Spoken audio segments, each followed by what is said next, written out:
May brood ba? Oo. Saan? Morning. Okay na yan.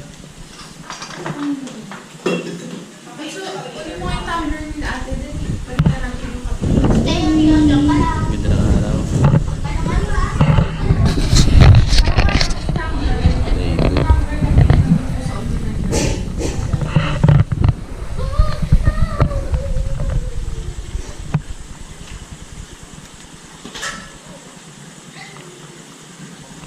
Tapat yung window sa sunrise.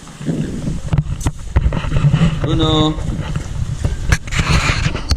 Bruno! Good morning, Bruno!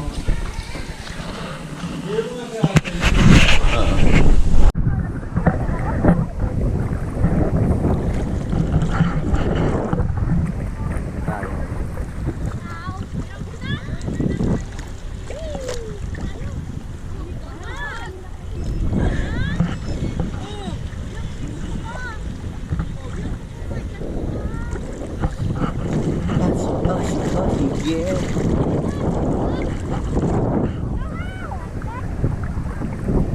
Balik na kayo?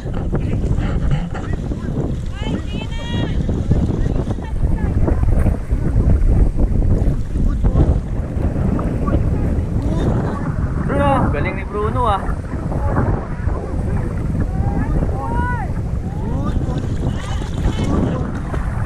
Wag mo na.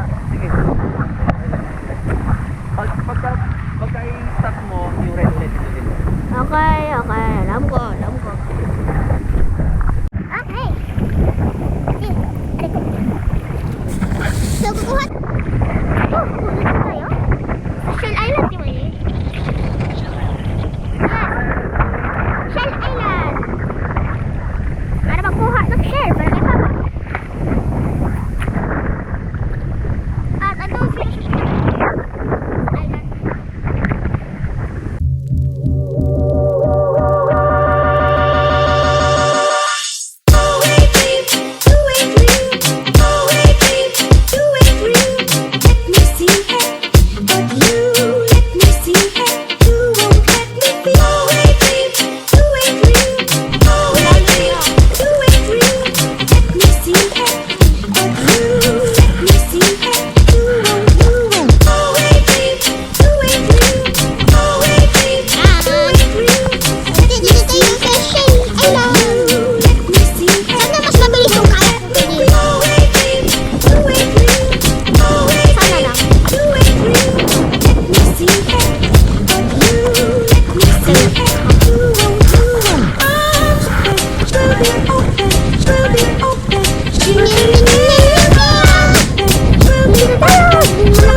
Yung recording yan.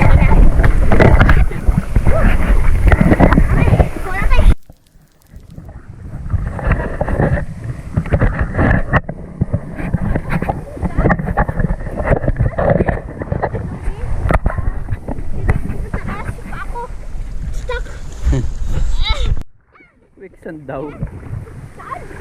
Paano nagkaroon? Kailangan magkahagis lang ako, baka may fish.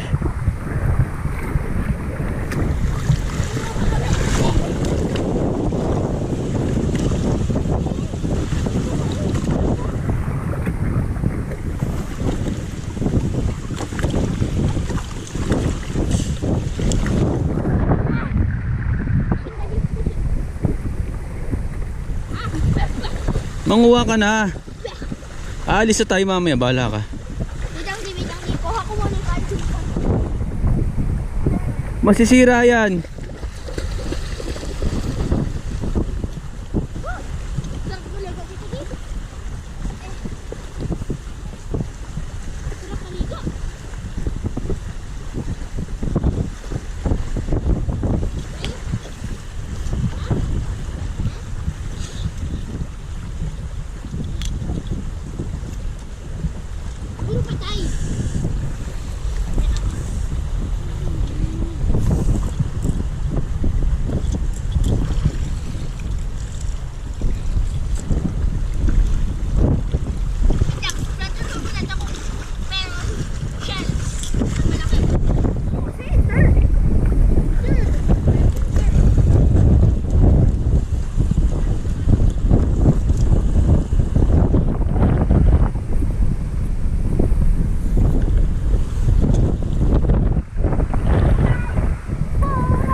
Uy, mahuk ka!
Naikat mo, no? Favorite ko.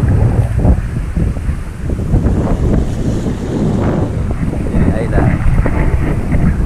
Last day na namin ngayon. Last na kasi namin. Sige, sa kabila. Kabilang isa. Doon. Dito.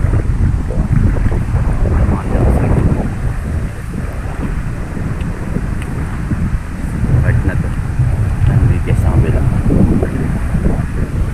Pala.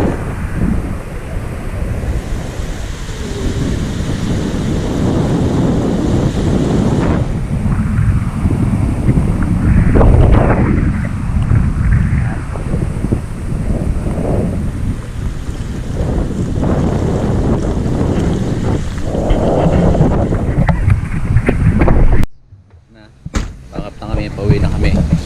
Ako na ng gamit.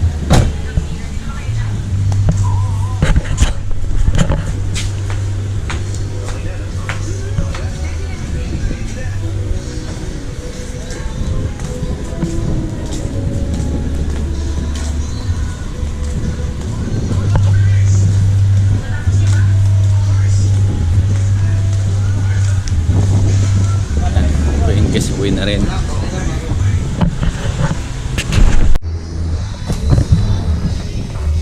Ito yung cabin nila, yung isang accommodation nila na tagpo 5,000. May butuan, CR sa baba, ref, lababo, dining yan.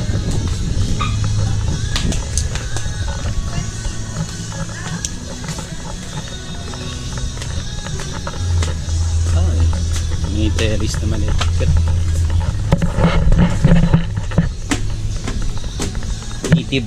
Native style.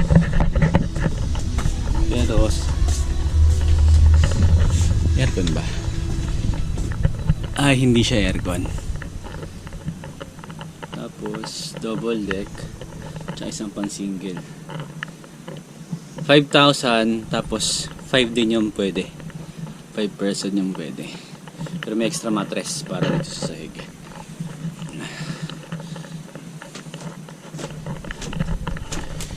Ayan ang view. Lalabas yung patio. Tapos pagkagising mo, at tinatanggal naman itong plastic pag mahangin lang. Kita mo yung lake. Yeah. Tapos kabila, same lang din siguro. Kambal lang naman sila.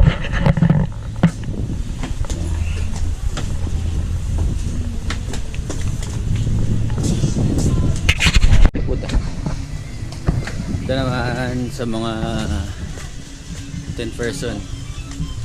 Good for 10 person, 10 tax.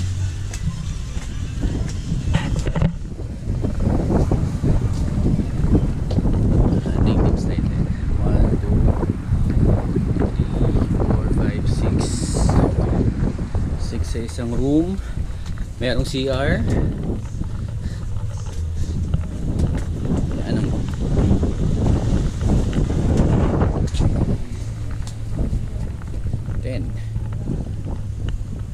Hindi siya aircon pero presko. Ganda yung ventilation niya. Tapos pawid yung bubong. Ganda. 10,000 to. 10 tao. Parang 1,000 per head. Pero luwag naman. Mayroong kainan dito. Tapos yung pinaka kusina nyo nasa baba. Kung saan kayo mag-prepare ng pagkain nyo.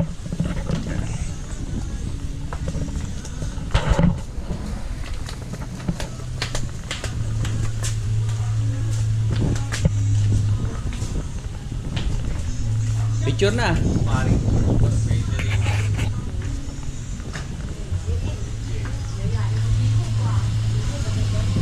May siya din pala sa baba.